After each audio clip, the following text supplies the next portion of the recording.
All right. What have we established? How are we doing? It's okay if that wasn't the conversation that you had, but generally speaking, yeah, what kind of stuff does stress you out? Other people? Yeah, absolutely. So other people and how inconsiderate other people generally can be a lot of the time. And it could be other people who you work with, it could be other people who you live with, spouse, children, parents, right? You name them. I was saying that our loved ones don't necessarily have the intent to stress us out. Yeah. But it's just their needs are such that it kind of puts pressure on us for different reasons. And it's a stress, but you kind of feel guilty for feeling. Yeah. It's almost like they kept us safe as children. Yeah. And we feel now we've got to keep them safe as vulnerable adults, Mm. like elderly vulnerable adults. Yeah. And that really causes stress. Yes. Excuse me, when my mother was alive, she lived with us, and that caused my high blood pressure. Yeah. That's why I'm on high blood pressure tablets, and things like that. They don't mean it. No, it's just Then when they reach a certain age, they're more demanding. They don't mean it. it's like small children, like they say, they're supposed to be like 5-year-olds. And you want to Yeah. you want to do so much for them because they've done so much for you. So you sort of feel a bit trapped because you kind of think the source of my stress is something that I just wouldn't want to be apart from. Yeah. You know, if it's somebody who is a horrible person, a friend who turns sour, I'll be like, okay, I'm going to have to step up. Yeah. You know, we'd never do that. No, absolutely. And I suppose that's the difficulty in that there are so many different things that cause you stress, and it may not be something that you want to cause you stress. Like you'd be like, oh, I don't want to feel this way towards this or that person or this event or whatever it is that's going on, right? So, but again, this is why this connects to all of us, because we all experience stress in one way or another. So I got a lot of information today, and today the primary goal is to help you to identify stress better and act. So identification and action. Because what happens if you aren't able to identify your stress levels very well? They build. Yeah, absolutely. And it remains there one way or another, right? Because you haven't identified it. So how do you change something that you're not aware of, right? Now, if I identify that I'm stressed, but I don't act on it, what's the problem there? I bury my head in the sand, and again, it builds. And actually, you may even become more stressed because you've identified that you're stressed, and then, right? What I'm saying to you is that it makes me feel like I can't fidget. Yeah. And I don't know what to do with myself. And I think you said to me just before, which I haven't tried one time. I come back to it, and I'm up again. Yeah. And that happens sometimes, right? I guess we can't entirely eliminate stress, but what we can do is almost take precautions and take steps in order to reduce our stress levels, because even by doing that a little bit, it yields very positive results for our health, for our well-being, for our sleep, for our eating habits, for all these different areas, you know. We were just discussing myself and how in the last session that we did, we were talking about sleep, and at the time, I wasn't getting very much of it. And I was very stressed at the time, and I've been really trying to listen to my own advice. So I have been sleeping much better. I've been getting to bed at a better time and reading before bed and all that stuff. But I've also been prioritizing rest, because otherwise I get so fixated on all these things that I feel like I need to do, and then it stresses me out, and then I don't sleep, and then I get exhausted, and then I burn out, and then, right? So that's my current goal that I'm working towards right now. And to be honest with you, I do struggle with that part. Like, I struggle with the balance. So at the moment, I've just signed up to do a competition, a grappling competition. And I'm very excited to do that. It's stressful. Well, it is a little bit stressful. And also, like, I've got 10 weeks to prepare for it, and I'm going to be training really hard for it. And then I know the night before it, I'm not going to sleep very well. I'm excited though, it's kind of cool. But it's another thing that I've taken on board, so I've decided that there are other things that I need to remove from my plate to get that balance. So anyway, that's me. But let's get into it a little bit. I want to hear more from you. So we talked about this already. What makes you feel stressed? You said people. We said sometimes it could be family members. It could also be, if you've got family members who are sick. It could be your own health. What else? What else comes to mind? Finances, yeah, absolutely. Work, big one for a lot of people, for everybody really. Any sort of deadlines? Deadlines. Where we were talking about the accruing of tasks. Something hit you, and you're then planning ahead, but you're getting stressed because the natural definition of stress is that you don't think you've got the resources to address the situation. Yeah, so feeling overwhelmed by the situation, not feeling like I've got the resources, having a deadline in front of me, all of those things could cause those stress levels to rise. We all need a little bit of stress. And I agree. Especially us who are retired. So my wife. I can't fully resonate with that part yet. However, I do agree with you. I believe you. I do believe that stress is what we need in order for growth, in a human sense, right? But we're going to get into like different aspects and different ways of defining stress. Before we do though, how do you know when you are stressed? What are your symptoms of stress? My stomach feels naughty. So your stomach feels knotty? Do you get nauseous at all? No, But just, yeah, you feel it, right? This is going to sound really weird. The only way I can describe it, you might be too young, but do you remember all the cars that had the manual chokes? Yes. And you start the car, pull the choke out, and the engine would rev at like 1,000 revs. That's how my stomach is. Okay, right. That's the only way I can describe it. Yeah. Okay, so another stomach-related kind of problem. What else? It's like an adrenaline rush that just doesn't end. It's like, describe it like cold blood.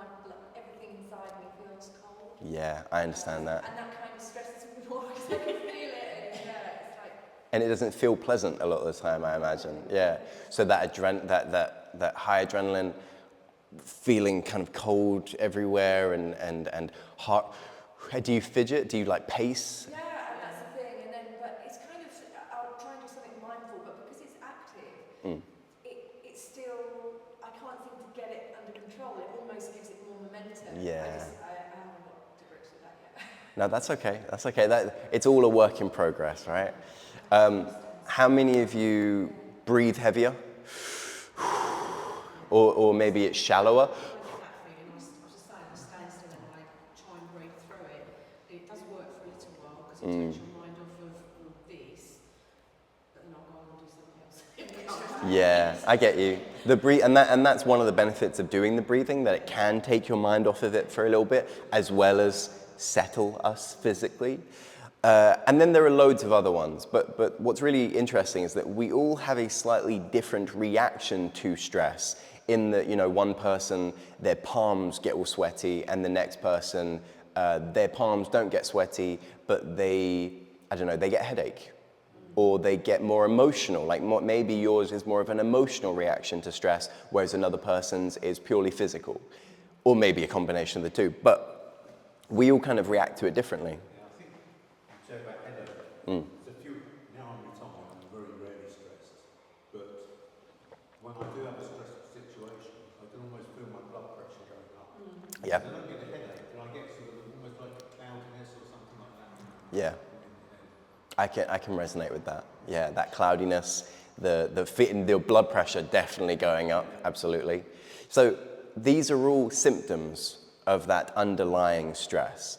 But realistically, like if we took away the symptoms, what's happening internally is very much so the same. It's just presenting differently between each of us. Our expression of stress is different, but the internal effects are the same. So we're going to dive into that a little bit more, but for now, let's go back in time. What would have made people feel stressed 10,000 years ago? Food, environment, yeah, absolutely. Threats, anything to do with survival, primarily. You know, people weren't getting stressed out about their career because they didn't have one. Yeah, it wasn't a thing yet. Probably family, I imagine, that probably was one of them. Food, shelter, water, disease, natural disasters, predators, threats from other people. That's probably the extent. There probably were other things as well, but the world has become so much more complicated. So there are so many more things that we can become stressed about now. And again, what's really interesting is that the stress that they would have experienced would have been the same as the stress that we are experiencing internally. Again, they might have experienced it slightly differently and as an individual, but realistically, what's going on internally would have been the same, despite the fact that they would have been stressed out about things that are different. And even us in this room, you know, you're planning out your car insurance, and that's stressing you out. You've got an email from your boss that's weighing on you. A dog barked at you this morning and you've got a fear of dogs, whatever it may be. Like, there are different causes of stress, but between each of us and historically over time, the stress as of what's happening inside is the same. So what we can do is we can start to notice the stress, and we can start to put in place measures that will help us to reduce our stress levels, even by a little bit.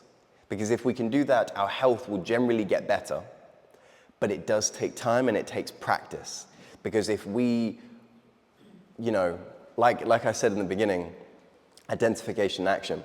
If I'm identifying that I'm stressed more, that could actually make me feel more stressed to reduce the stress, right? So that's kind of like a catch-22. But if I can identify it more, then I'm more capable of acting. So I need both of them. I just need to practice the two together. You know what I mean?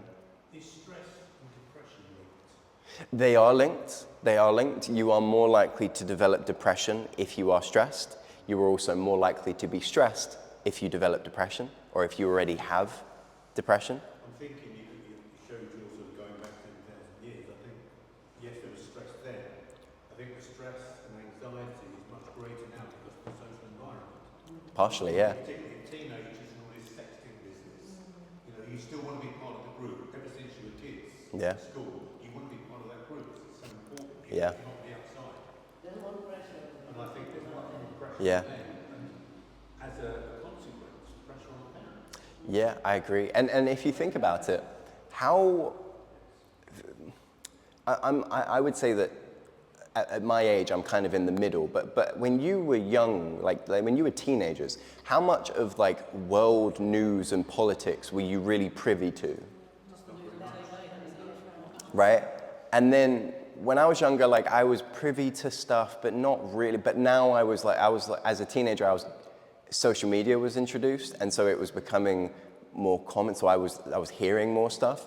But now, I mean, you know, teenagers today and kids today as well, like they hear so much more, and they're almost number to like atrocities going on around the world, which I suppose in one respect affects your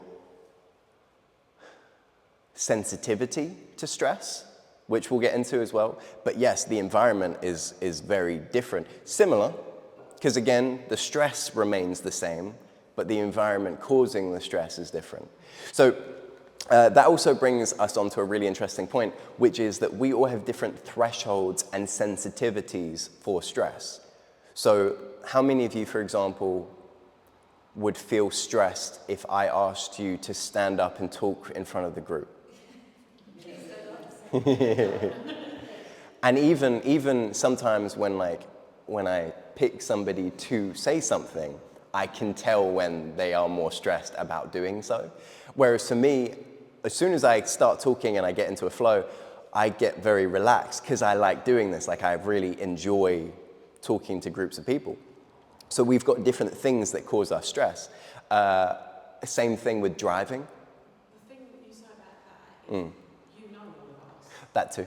Because we've all done the course at some point with you and other people, whereas we This is true. And if you ask me to stand up and talk to these people, That's a very good point.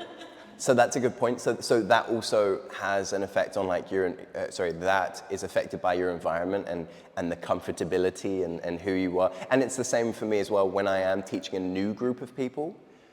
It takes me a minute. As soon as I get like the first laugh, I'm like, okay, we're good. We're okay now.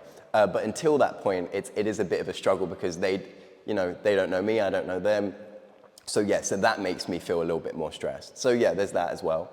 Things about talking in front of a crowd, that I used to do this, was that you know your subject. And that helps a lot. Yeah. Nothing worse than talking to somebody or a group of people, humming and hawing, and then saying, oh, I should have said this earlier on, but I'll do it now. Yeah. And that doesn't help at all. No, absolutely. So I think, you know your subject for a start, and you've got a chronological order doing things. Yes. Yeah, no, I agree. I do agree with that as well. But these are all different factors which we can influence, hopefully, to help us feel less stressed. So let's get into the nitty-gritty. So stress is primarily caused by these two hormones. There are a couple others that are involved in the process, but adrenaline and cortisol are the ones that you hear most. Now, you can kind of think of these as an off switch and an on switch for various functions around the body. So for example, your heart rate, up or down? Up. Your breathing rate, up or down? Your digestion, up or down?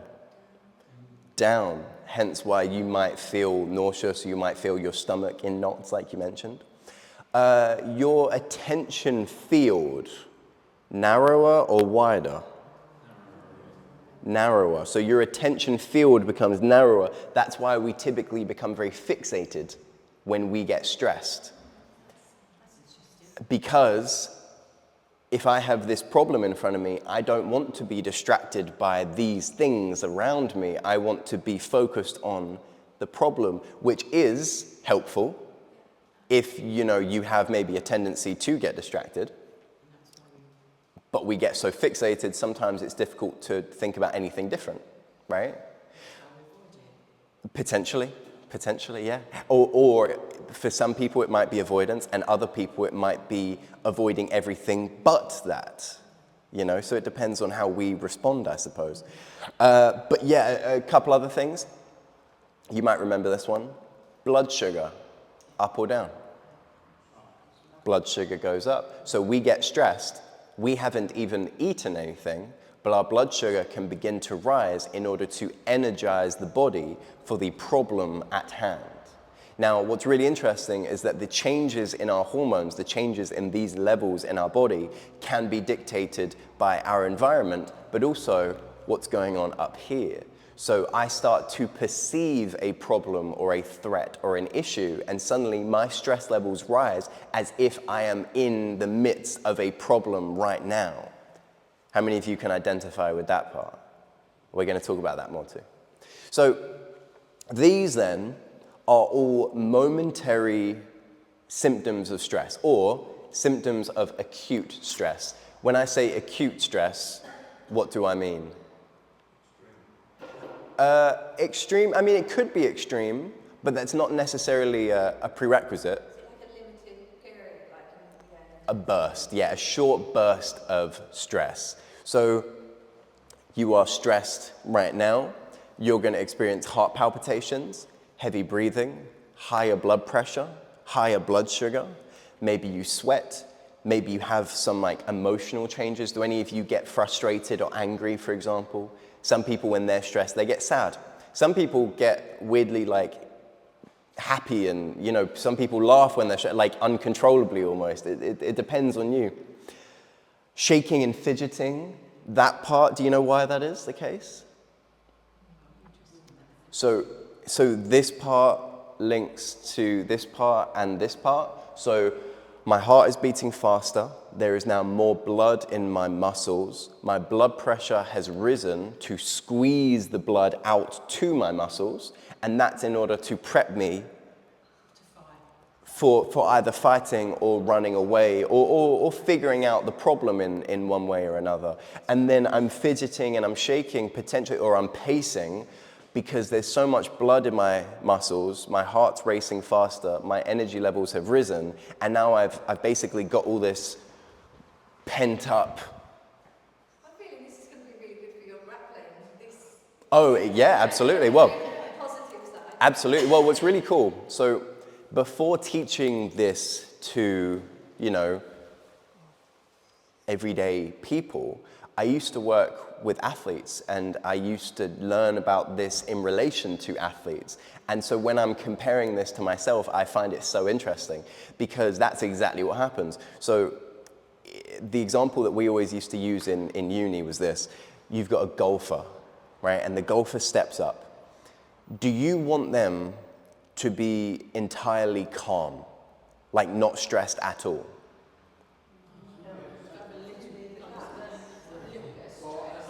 That's interesting. I played golf yesterday, Yeah, and golf is a different sport to, say, football or rugby. true. I think a golfer needs to be calm because if he's starting to think he's going to hit it to the right, Yeah, possibly will hit it to the right. It's a different sport to other competitive games. It's very much a mind thing. agreed. Well, see, this is why golf was a particularly good example for this, because let's say a person isn't playing for leisure, but they're competing. They're in a competition. Now, they step up to hit the ball, and if they are not stressed enough, their attention field might be a bit wider.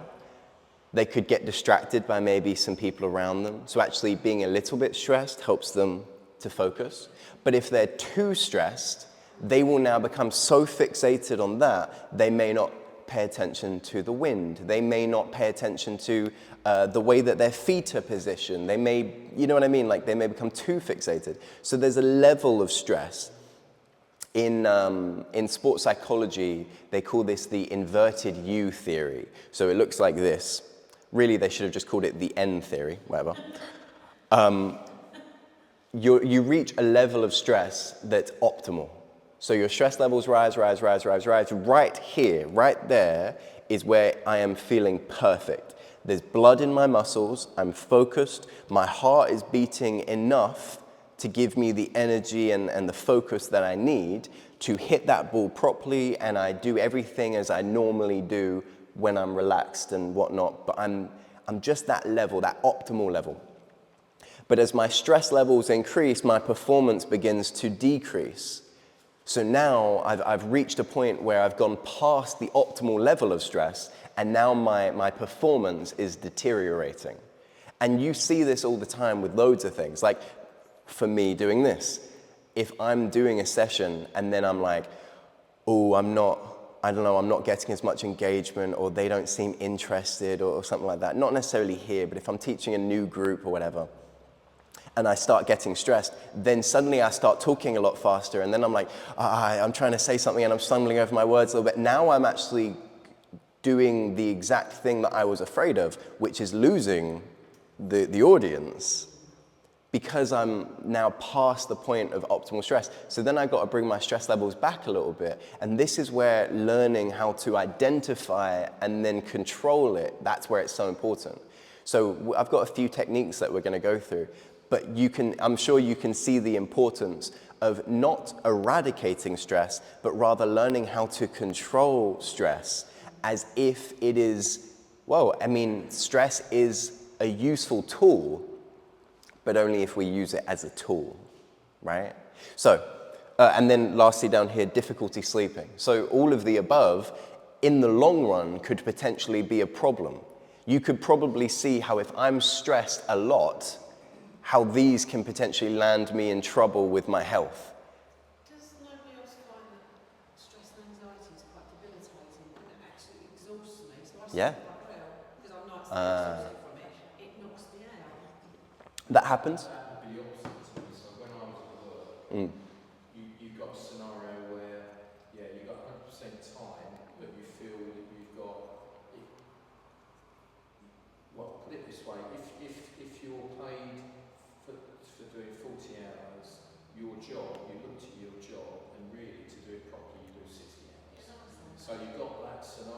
So then I would find, I don't know, 4 o'clock in the morning, I'd wake up thinking about a particular task Yeah. and things like that. So opposite to you. And again, demonstrates how we are very different, and the underpinning, the problem underpinning both of what you just said is the stress, but the way it's presenting is different. You're so exhausted from the stress that you're experiencing, whereas the stress is waking you up. So you're having an opposite reaction.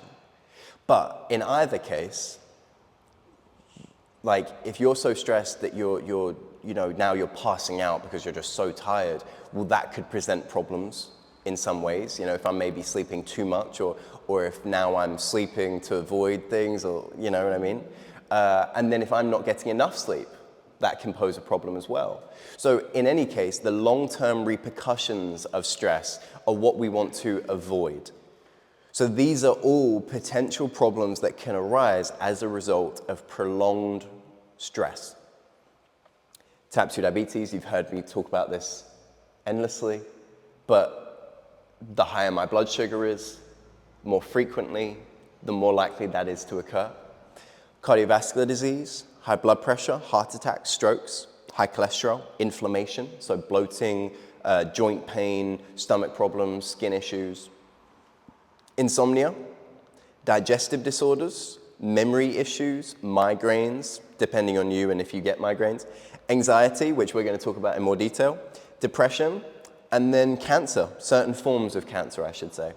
So, firstly, is that not just the best argument for trying at least to reduce your stress levels? Now, I'm aware of the fact that if you look at that list and you connect the dots between what we're talking about, then what you might hear me say is, if you're stressed continuously, then that's the direction you're going in. But the way that I like to think about it is that if we can even reduce our stress by a little bit, we can reduce our risk of all the above. That's how I like to frame it anyway, right? So let's try that together, as a group. That's why I like the fact that these groups happen every month, because we can keep in touch. And even if you don't come to every session, or the group that you've attended isn't exactly the same as last time, somebody in that group will be experiencing something, maybe not exactly the same, but we will benefit from talking about it and discussing coping mechanisms and practicing methods of reducing our stress levels. Because collectively, if we can steer ourselves away from this, then we've reached the goal, right? So with that in mind, how do we feel so far looking at this stuff? And are you resonating with this topic? Okay.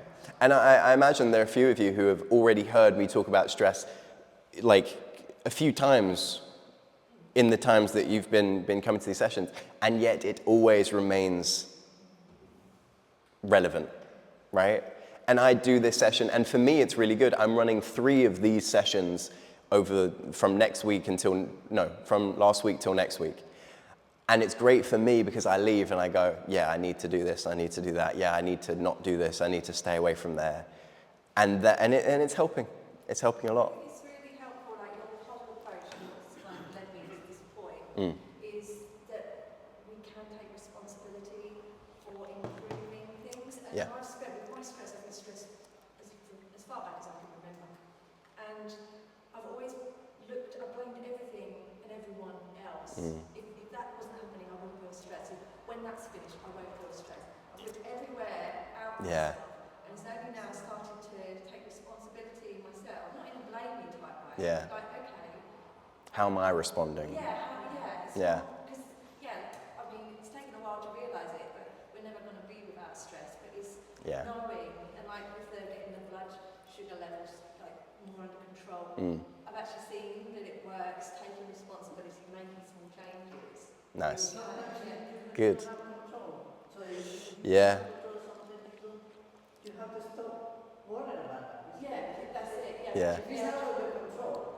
Yeah, and it's not under control, but to know that you can control Something. what's happening, but you can control your ability to deal with it. Yeah. It's And really empowering. good. And that makes me really happy, because that what you've just said encapsulates my goal of delivering this session, which is if you understand the way that the body and the brain work, in this respect anyway, then at least it won't be as scary or as overwhelming. Because if you don't understand what's happening internally, then when it starts to happen, it's like, and then that can make it even worse.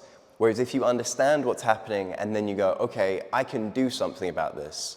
Even just thinking to yourself, I can do something about this, helps you to feel like you've got a little bit more control. And that's the part that I want us to get to. But again, it takes practice. For me, can I ask you a question? If I told you that I would say that I have had in the past, and maybe still to an extent, a rather anxious personality, would you believe me? Now, if you had met me, let's say 3 or 4 years ago, you probably would have believed me. I've just taken a lot of time and practiced working on my reaction to stress. And I did the same thing a lot of the time. Oh, I won't be stressed when that thing is done. But that thing will be replaced by another thing, or that thing will continue because it doesn't really have an end date. Or I would blame other things rather than saying, well, what am I doing to deal with this in a more positive way? And I still fall into that sometimes, but that's okay because it happens, and then you pull yourself out of it, and then you do something about it, and that's the empowering part that you're talking about, right? So, please. Between anxious and stress? Oh, you are reading my future mind. We'll get to that because I've got a good slide on it. So, with that in mind, making small changes. You can improve your health by gradually improving your response to stress. We can do so by paying attention to our stress symptoms, which we've just been looking at. And don't get me wrong, there are more symptoms than we just looked at. So you might find that there's something specific that you do or something specific that you feel. But in any case, paying attention to those symptoms is paramount to taking the next step. But we can also start looking at our stress-related habits, because we typically all engage in behaviors and often consume foods and substances which help us to deal with stress. And this is the part where I usually get some nods. Yeah, so what do you do when you're stressed? How do you respond? Eat? And that's a very typical response. I get that. Eat less? Okay, so, and that happens as well. If I'm stressed, no, I don't really want to eat. There's a very good reason for both of those things. And yeah, so a lot of the time when you are stressed, your body is saying, oh, we've got a problem.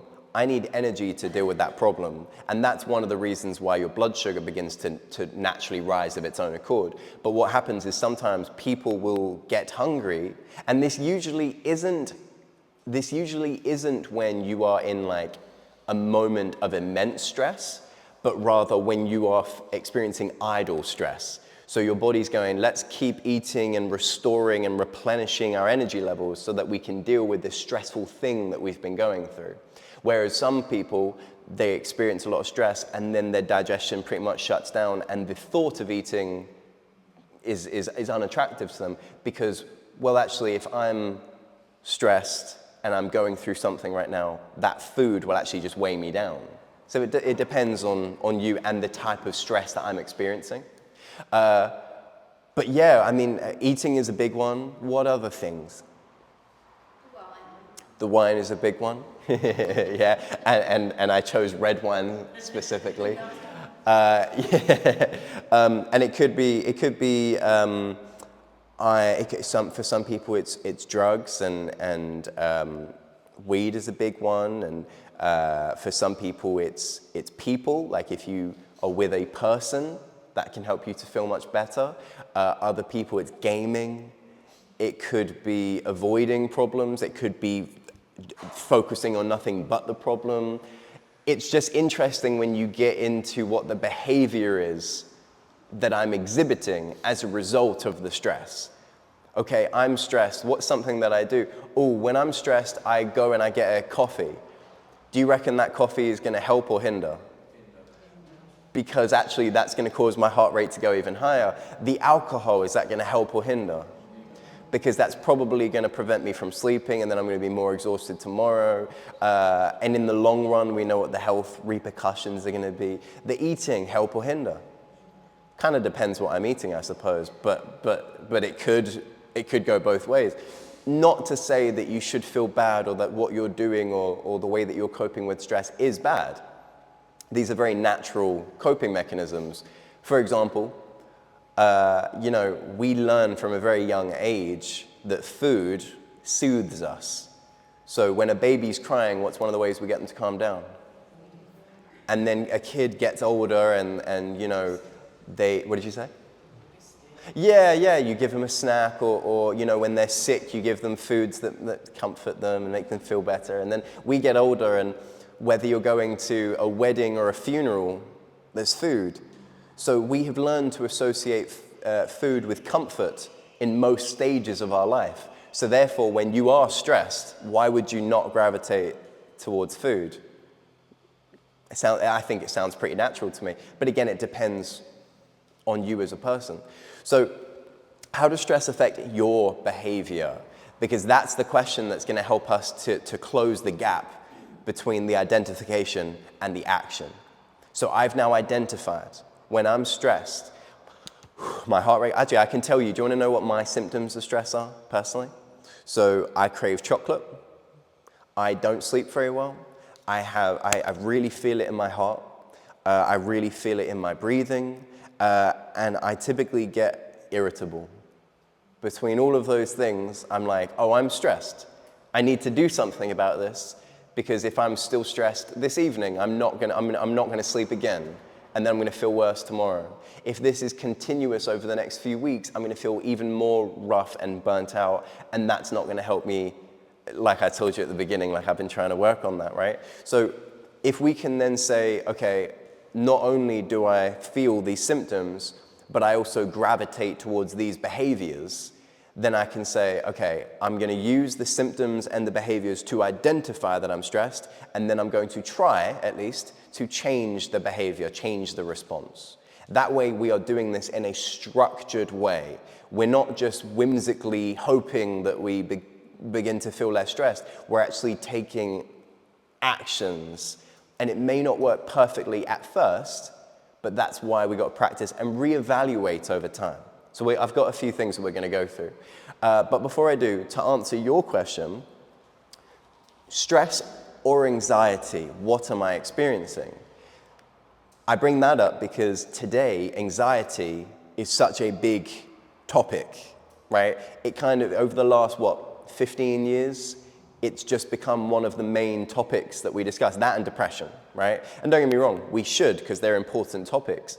But if you ask me, a better way to frame that would be to talk about anxiety and stress together, because really the two very much go hand in hand. So the question, how would you define anxiety personally? Like, how would you define it? Personally, I feel it's like a prolonged sense of unease, whereas stress is a little bit more like acute. That's how I like that. Okay, I'm with you. I like that. That's a good way of looking at it. Constant worrying, yeah. So prolonged state of unease, constant worrying. I think that's a pretty good way of putting it.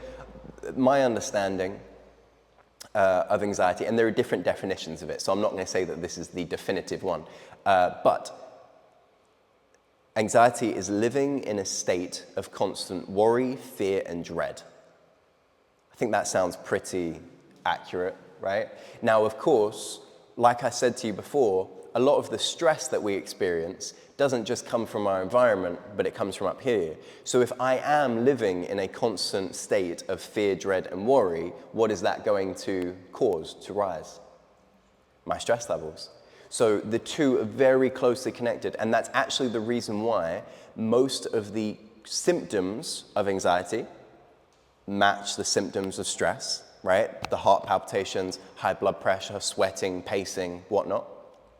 And the long-term complications of anxiety are pretty much the same as the long-term complications of stress. So really the two, I don't know if you could really even say that there's a difference between the two in the long run. But what I can say is that if we develop a stress management plan, we can deal with the anxiety as well as the stress, and the two are closely connected.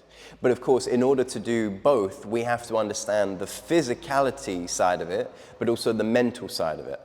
And so what we're going to look at next is how the two are connected. Because we have our brain and body have a symbiotic relationship. The two are not only connected, but you can't have one without the other.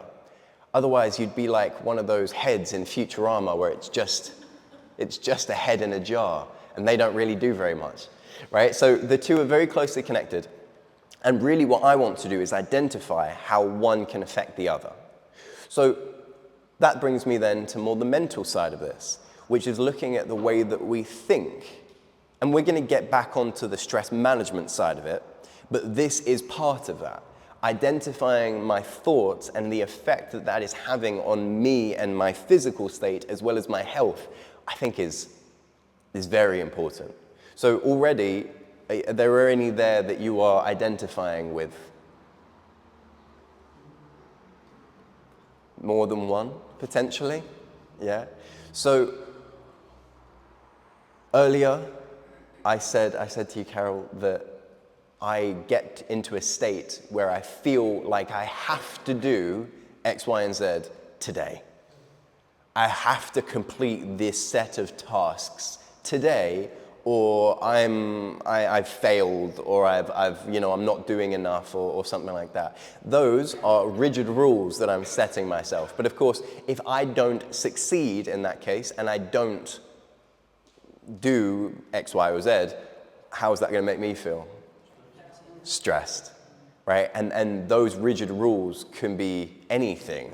A lot of the time, especially earlier when people start coming to my sessions, they hear me say something specific, something about sugar, let's say, and they go, oh, that's it, I'm cutting sugar out. I'm never having sugar again. And if I say to myself, I'm never having sugar again, firstly, what's the first thing that I'm going to want?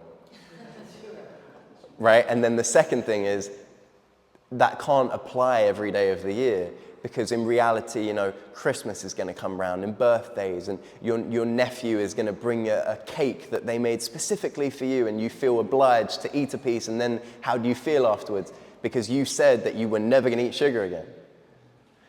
Then, the rest of these kind of follow the same problem. All or nothing. So that problem that I just mentioned is an all or nothing problem as well as a rigid rule. So I'm saying that I'm not having sugar at all. And that all or nothing idea inhibits a lot of people from moving forward, because they feel like if I'm not entirely in, then I'm entirely out, as opposed to making those small changes like we often talk about, right? Negative self-criticism. How many of you fall victim to this one? And it's easy as well. It's very easy because we look for flaws a lot of the time. I think us as Brits as well, we naturally do that anyway, but typically we look for flaws a lot of the time, and if things don't go to plan, or if we haven't done as well as we wanted to, we're often the ones that we blame for that. Not that we should blame other people, but maybe we don't have to be so negative or cynical, because really all I'm doing is making myself feel bad. And then let's go back for a minute. If I eat comfort foods when I'm stressed, and then I'm beating myself up for eating comfort foods, what am I going to do again? It sounds like with the first three, it's all about realistic targets. Potentially. You don't prioritise your jobs. You've got 3 jobs to do. I bought something, found abroad, and it said something like, never put off until tomorrow, or you can do the day after tomorrow. Yeah. Yeah. The point is, do I need to do X, Y, and Z today? Yeah. Yeah. And yeah. I thought that was what retirement was about.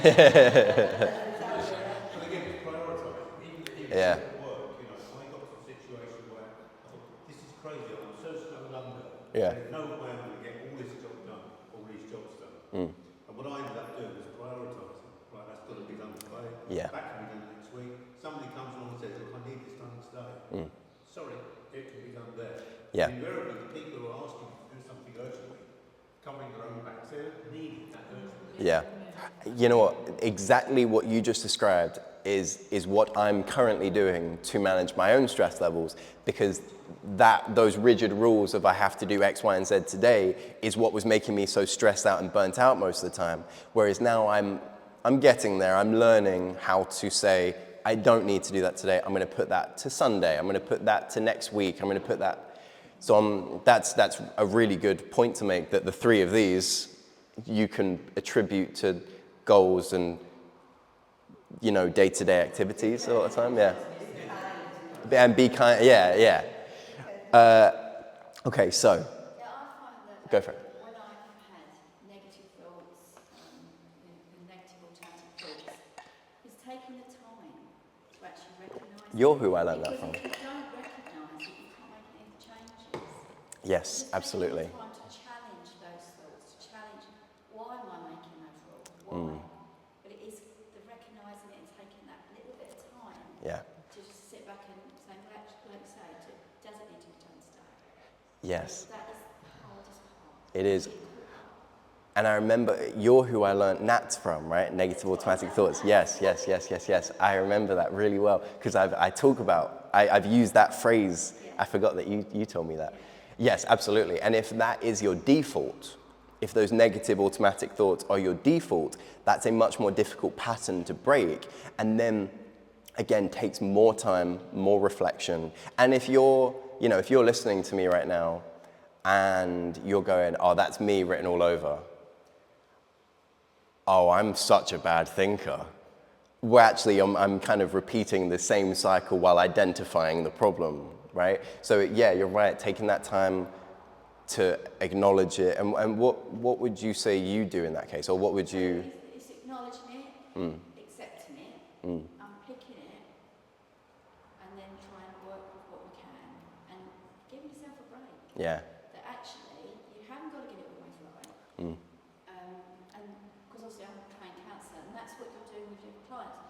You're just taking a small part of that and giving them the opportunity just to work on those little points. You cannot do the whole list. It's too much. But if you can just recognise that you're actually having those thoughts, that you're feeling that way, that's okay. So what am I going to do about that? If it's something that isn't about you, it's about other people, you can't make them do it. So what are you going to do for yourself so that isn't stressful? Yeah. And it's hard and it takes a lot of work, but it does help bring those thoughts and things down. Yeah. And I think what we can all take from that and practice then is the identification, the action, but the action doesn't have to be everything, but maybe just, okay, you know what, I'm not going to beat myself up and berate myself and so on. And so with that, I've set myself these rigid rules. I've broken the rules. I said I wasn't going to do that thing ever again, but I did it. And then I'm starting to beat myself up for it and criticize myself. Now I'm labeling myself. I'm useless, I'm lazy, I'm fat, I'm this, I'm that. And I remember one time I was teaching and we got to this subject and a person in the group recognized, and she didn't recognize this at the time, but she recognized it when I said it, that she was at the swimming pool that day and for no apparent reason decided to go and look in the mirror and just start calling herself fat.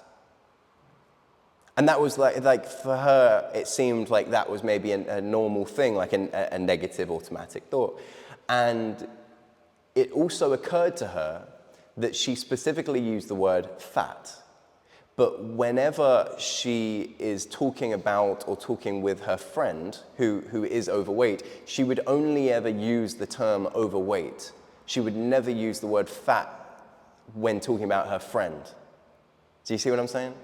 So it's not only the fact that she labeled herself, it's the fact that she labeled herself with a specific word that has a lot more power behind it. If she looked in the mirror and went, yeah, you know what, I've gotten a bit overweight, I need to do something about this. That's a very big difference. There's a very big difference between that and I'm so fat. You know what I mean? And the one will make you feel like fired up and motivated and maybe you might feel a little bit self-conscious or something like that, but the other one will definitely make you feel a lot more self-conscious and a lot more negative on yourself, right? So then we catastrophize, we think the worst. Not that we shouldn't, but sometimes, I think a lot of that is automatic. I used to do that a lot, I still do that a lot. I like to think, or I justify it by saying that if I can prepare myself mentally for whatever it is, that I'll be okay when the time comes.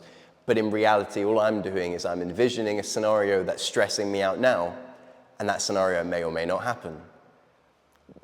I still battle with that one a little bit. How many of you are having a nice day, and then suddenly you're looking for a problem?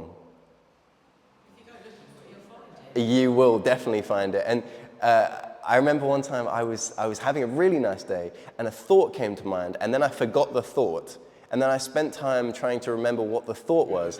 And I started going through a list of what the thought could have been. And I was starting to get so panicked about whatever it was. And I was like, oh, I'm ruining my own day here. What am I doing? Excessive planning. Now, this may not seem like the rest, but a lot of people, they excessively plan, and they think about the future to escape the present. And I know someone quite close to me who does this, and she has everything for the next 20 years laid out. But specifically, even what her mortgage payment's going to be in 12 years' time. And I think she knows this as well. She does this to be able to escape this current moment that she's in, because if she feels like she's got some element of control in the future, then I guess now is maybe less problematic, or it gives her something to escape from it. And then in the opposite direction, I'm living in the past. And if a person is living in the past, it could be a positive thing, I suppose, they're reminiscing, but actually what's likely the case there?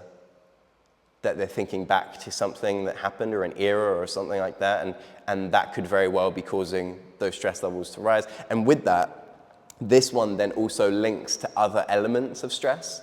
So for example, PTSD is an anxiety disorder, and stress is in the name, post-traumatic stress disorder. So a lot of the time, we experience something that is traumatic, and the memory gets almost lodged inside of our head. And actually, some people don't even remember the specific event, but what will happen is your body says, oh, that thing happened, that bad thing happened. And so in order to prevent that from happening again, if I think about it, or I'm experiencing something similar, or if even, I get a whiff of something that was similar to that event, my stress levels are going to kick in to try and help me to escape that moment.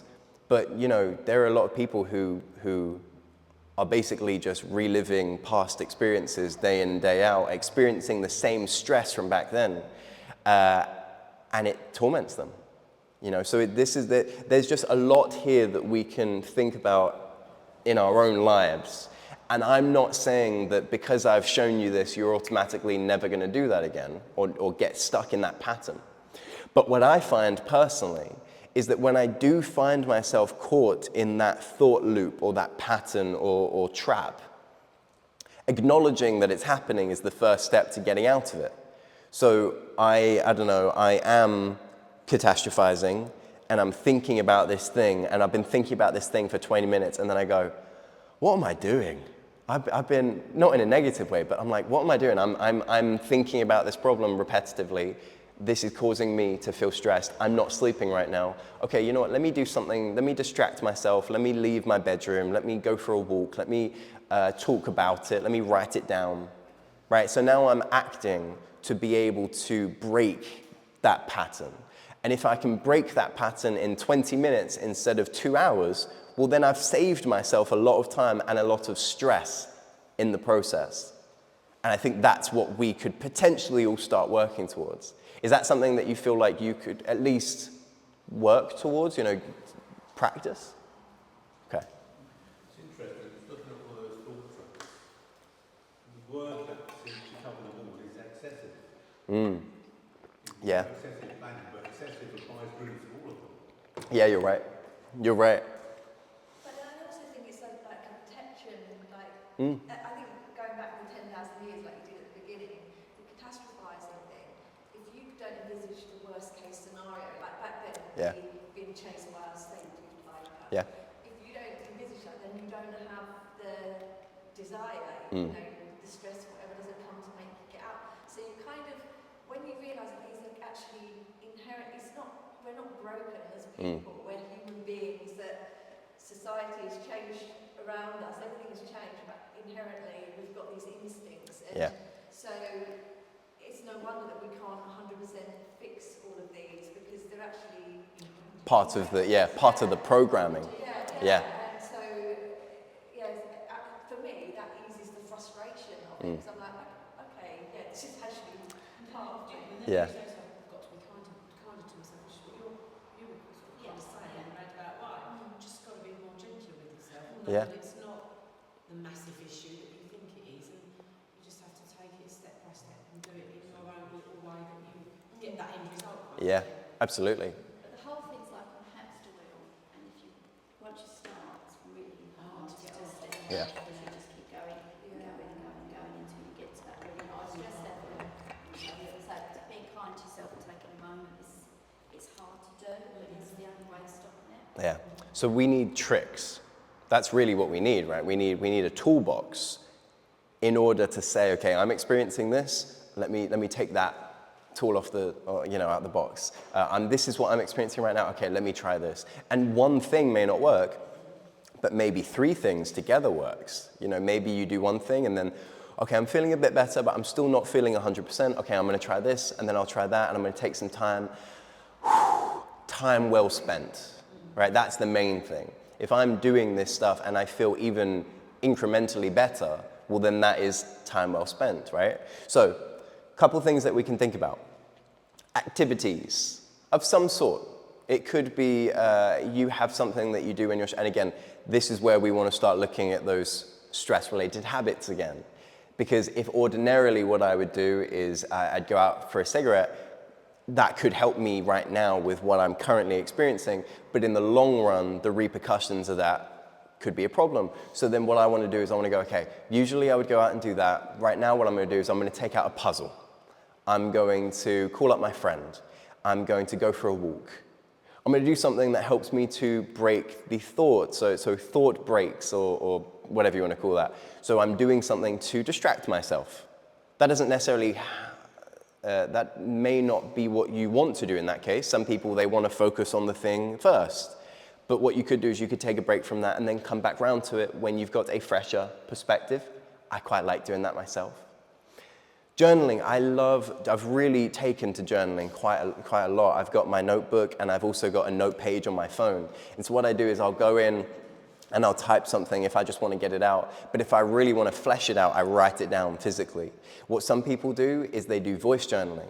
So Renee, my fiance, she voice journals. And she finds that by talking about it, it's easier. Because like when you're writing or typing, like to get it all out takes a bit more time. Whereas when you're talking, you can, get it out quicker.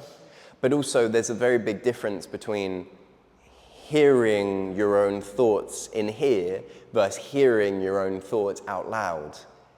And you can start to analyze your thoughts differently and it seems to really help her. That's also one of the reasons why talking to someone, whether that be a professional or whether that be a friend or a parent or a child or whoever that may be. And by talking, we're able to get it out because I believe that thoughts are generally better out than in. Because when they're in, we ruminate and we go round in circles. Nice, absolutely. And by doing so, people have different rituals with that as well. Some people will write it down and burn the paper. And that's like a symbolic way of eradicating that. Other people, they keep track of it and they write it down. My favorite part of the journaling, right, isn't necessarily the experience. Well, I like the experience of journaling and being able to get things off my chest. But really what I like is being able to go back through previous journal entries, and it reminds me that what I'm experiencing right now will inevitably just be another memory. And then it's like, how far you've come from that. Yeah, absolutely. And then I'm like, okay, I'm writing this right now. This is what I'm experiencing and it feels intense. But in a week, this will just be another thing that came and went, which for me is quite comforting. Yeah. I write letters. Nice. I've got a book at home full of letters of like how I felt and how someone perhaps made me feel, or something that happened at work or whatever. I just write a letter, and it's just out of my head then. Nice. Yeah, and I think that's really good. And the last thing is that all of the above, well, at least these two especially, helps us to challenge our thoughts. And sometimes that's what we need to do, because if you aren't very good at that, if you aren't very good at challenging your own thoughts, you might automatically believe them.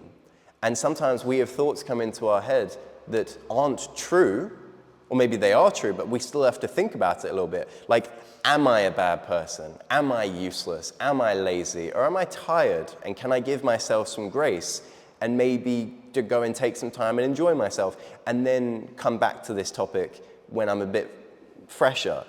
And so what I could do is I could start to track this in one way or another. Now, this works for some people. This doesn't work as well for others. But this is a nice, simple exercise that you can do in order to establish whether your thoughts are helpful or unhelpful. And then you can see the direction that you're going in, right? If I said this morning about this session, this is not going to go well, how well would this session probably go? Yeah, because not only is it a negative thought, but then it's going to dictate my behavior and my attitude, because we end up behaving and feeling how we're thinking. So I'm going, this is not going to go well. So I don't walk in here all smiley and happy. I'm kind of a little bit like this because I'm expecting it to go poorly. But then it's kind of like a self-fulfilling prophecy in a weird way. As opposed to, this might go better than I imagine. Now I'm being hopeful, and I'm walking in maybe a little bit happier because I'm like, well, this might go better, and then you laugh, and I'm like, oh, it's actually, no, it is going well, and then I get into a better flow, and that is the same with the athlete that we were talking about. That's the same with us at our job or with people. Or, you go home and you're like, oh, we're definitely going to have an argument tonight. And then, of course, what happens? Because you've walked in tense because you're expecting that thing, as opposed to, you know what, maybe we won't. I'm going to try and calm myself down a little bit. And now I've gone in and I'm calmer and we're talking nicely, and it's a better experience for both of us. This is something that I get a lot in this job. I have always eaten this way. I cannot make changes. I've tried that. I can't change that. And that is actually the biggest barrier, I think, that most people have when it comes, and not most people, but like, if that is a thought that you have, you've nailed it. That's the answer. If you're saying, I can't change that thing, you're probably right. But if I instead thought to myself, you know what, I have always eaten this way, but I'm open to suggestions, you've quite literally opened the door. And now you've heard one or two things that I've said, and you go, you know what, I'll give that a try. Oh, actually, I can make changes. I have more control than I originally thought. And so suddenly, instead of feeling stressed because I'm in this predicament and I don't see a way out of it, I'm going, oh, actually, I can do something here. I feel like I've got a bit more control. I start making some changes, and now suddenly I'm feeling much better, but I'm feeling much better because I've got control over that situation or that problem. So the way that we think has a profound effect on what our next steps are.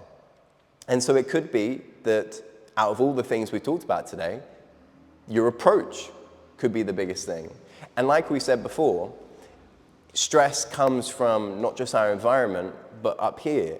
So you also have to be aware of that and recognize when that's happening.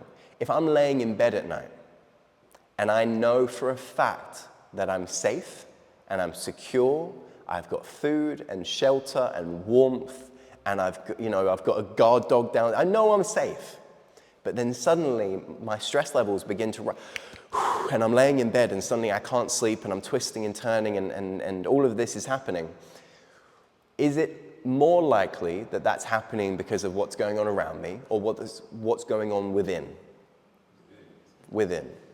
Now again, that might stress you out in of itself. But if we can take little steps and recognize that, then there, again, we can add to the toolbox. And then I get my little notepad out and I go, oh, that's not very helpful. Let me rewrite that. Let me think about it differently. Let me write out how I'm feeling just to get it out. Let me do something different. I just realized that says challenging. That's going to annoy me. Don't get anxious. Thanks. Let it go. So then, all of this is to then lead us down the route of managing our stress better. And this isn't groundbreaking, but this is a little structure that I've put together in order to help you to identify your stress better and act on it. So again, that structured approach. So this could be something that I place up on my fridge, for example, to keep me, to remind me. What are my stress symptoms? Well, I breathe heavy, I'm quite quick to anger, and I sweat profusely. Okay, I can tell I'm getting stressed. Even if I experience one of those, I know that I'm going in that direction. What are my stress-related habits? Well, I drink wine and I eat a lot of chocolate when I'm stressed. Okay, I'm craving chocolate and I've already had a glass of wine. Clearly, I've been stressed for a couple of hours and I didn't even notice it. I think the problem is, a lot of the time, if we are fixated on the problem, you may not even recognize that you're stressed, right? Because you could be fixated on the problem for hours, days, weeks, and then the whole time you're like, oh wow, I've been so stressed and I didn't even realize it. This helps you to identify it. So then, what activities help me to de-stress, and what part of the plan is that? Action. That's the action part. So that's where I go, okay, I'm going to put things on the list that I know help me to deal with stress in a more positive way, in a healthier way. So what I'm going to do is I'm going to start journaling. Every week, I'm going to go to a yoga class, and in that yoga class, I'm going to learn some breathing exercises, and I'm going to practice those a little bit more frequently. That could be more of a long-term solution, but in the short term, actually, I'm going to do those breathing exercises here and now. I'm going to do some journaling, and I'm going to get outside because the fresh air helps me.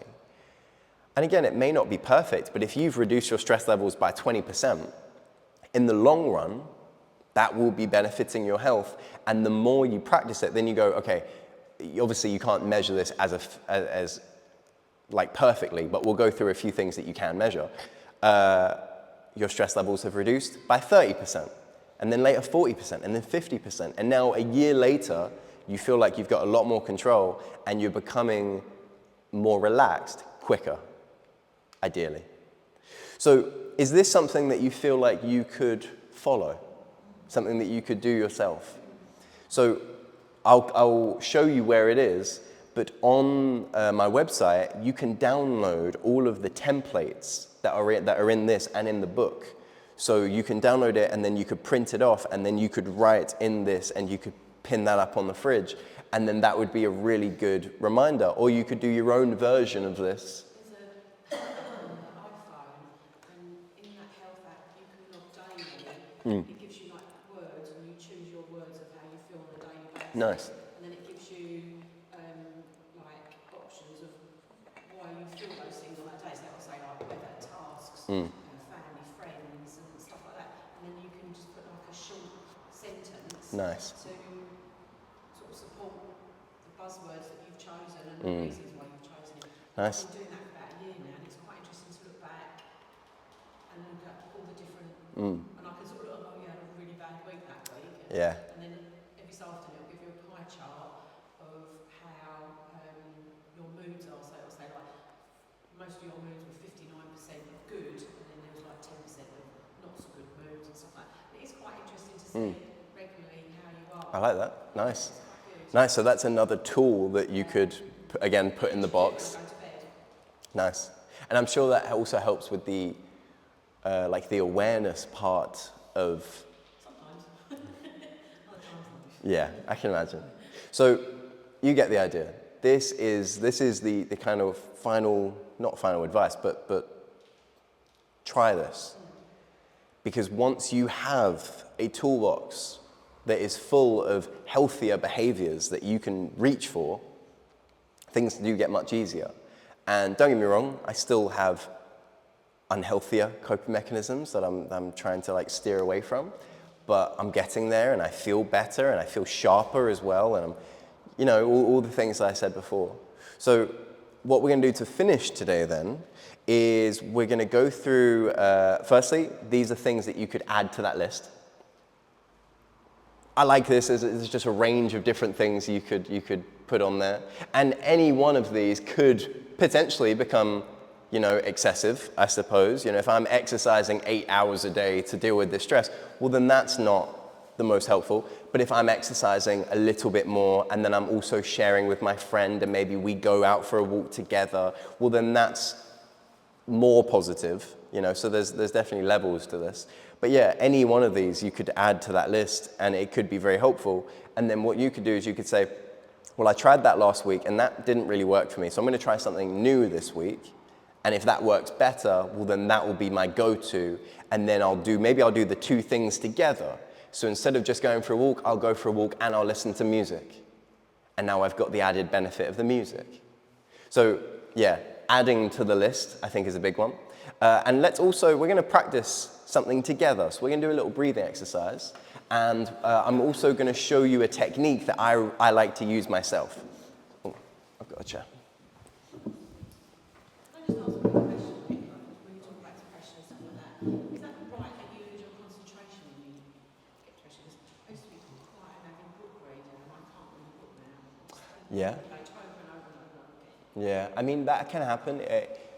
There are loads of things that happen when a person's depressed. In fact, we'll do a session on depression at some point. But yeah, loss of interest in things, lack of focus is a big one, feeling kind of exhausted and tired and burnt out, that's a part of it too. So yeah, all of those things together. Yeah. So here's what I want you to do. We're going to do two things. Firstly, we're going to do the square breathing exercise. And on each side of the square, we're going to do it for 4 seconds. So we inhale for 4. We hold for 4. We exhale for 4. And try and exhale out the nose. And then we pause for 4 before breathing back in. And then when you're ready,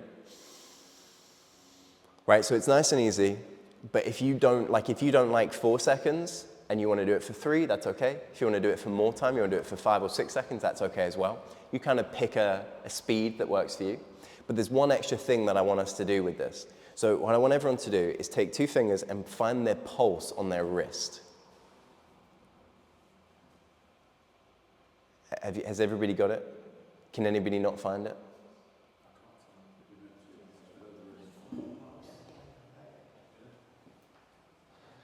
Go more.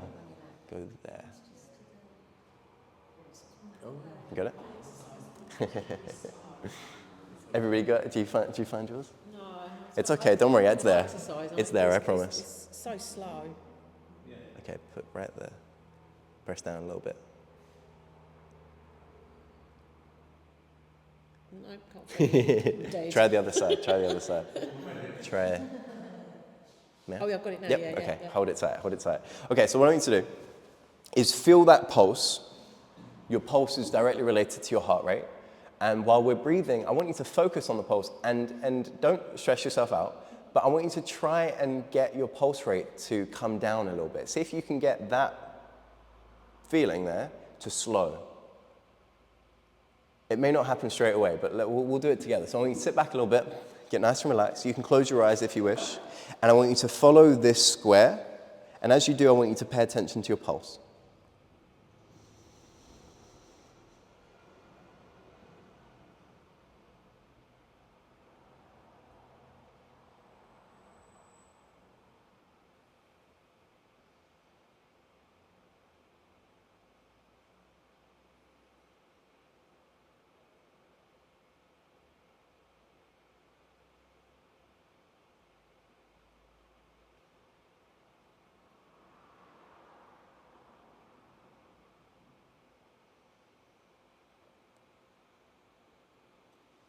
Now, if the pulse isn't helping you, you don't have to hold it. But if it is, keep track, because you might feel that it starts to slow down a little bit.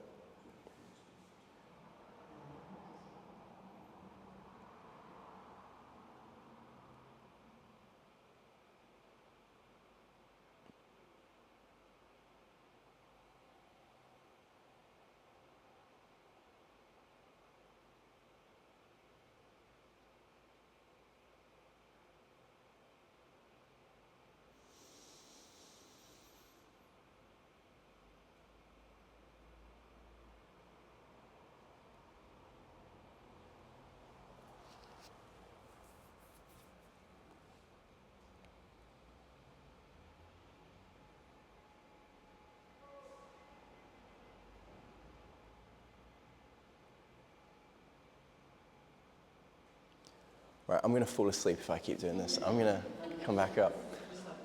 How did you find that? Yeah, slow down? Yeah? Good.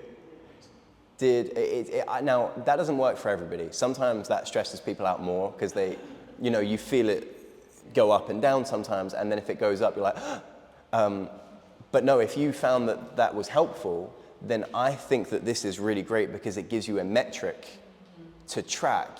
Some people use like an Apple Watch or a heart rate tracker, but actually it's more of a tactile approach, and you can feel it, and that's quite nice.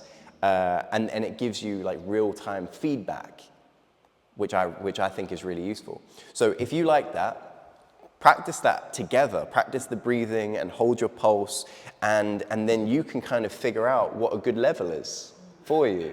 And again, if we're going back to the example of the athlete or the golfer or myself doing this, you can kind of figure out what the optimal level is for you. Maybe you're at work and you don't want to be down here because you're too tired and lethargic, but you don't want to be up here, you want to be in the middle, and you can kind of feel what that is like. And then you can become more connected to this and what that translates to in terms of how you're feeling. I think that's pretty cool. But either way, the slow breathing alone will be helpful, particularly in and out through the nose. If we're breathing in and out through the nose, it activates what's called the parasympathetic nervous system, and that essentially helps to reduce our stress levels. And so, again, you do that before going to bed at night, that can be helpful. You do that as and when you're feeling stressed, that can be helpful. You do that even when you're not stressed, but you're practicing. And now, because you're practicing that, it's becoming more effective, because just like every exercise, the more you practice it, the better it's going to get.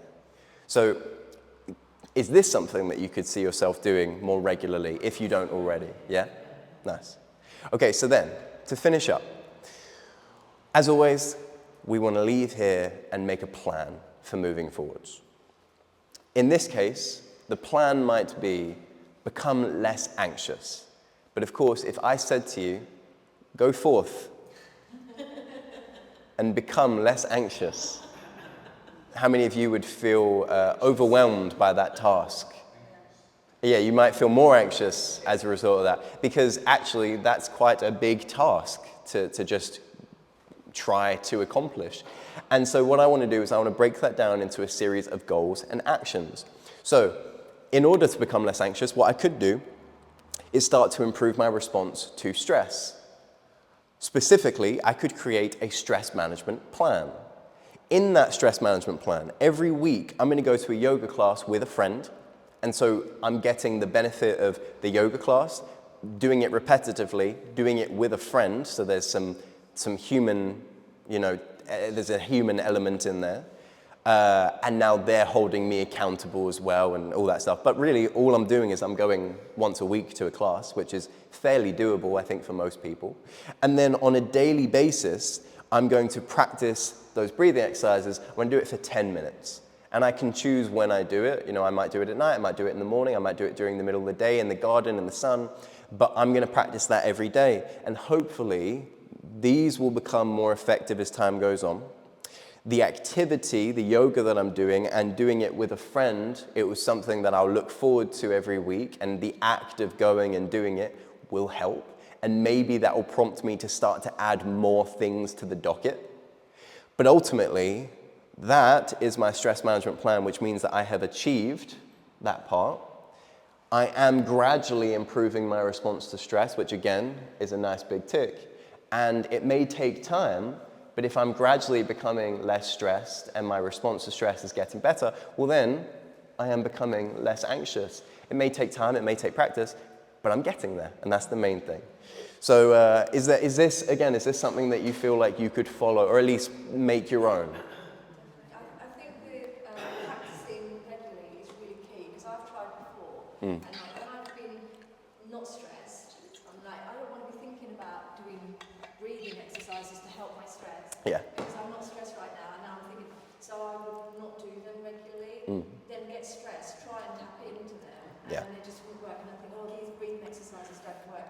So it's as important to do them when you're not feeling stressed as it is when you are. I think it's really key. Yeah, absolutely, absolutely, and that applies to the day-to-day, because our health is really affected mainly by what we do and don't do on a daily basis than anything else.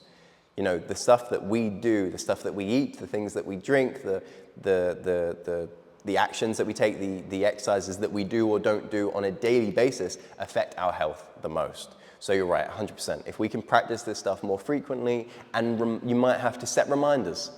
You might have to set an alarm. You might have to put this up on the fridge. You might have to print out some of those templates that we looked at and fill it in, or keep a booklet. But in any case, practicing and moving in that positive direction is better than not doing anything at all. Because what I can guarantee you is that if I don't identify my stress, I'm going to remain stressed. If I identify my stress and I don't act, I'm going to remain stressed and maybe be even more stressed than I was before. So this just gives us a practical, structured approach to improving our stress levels.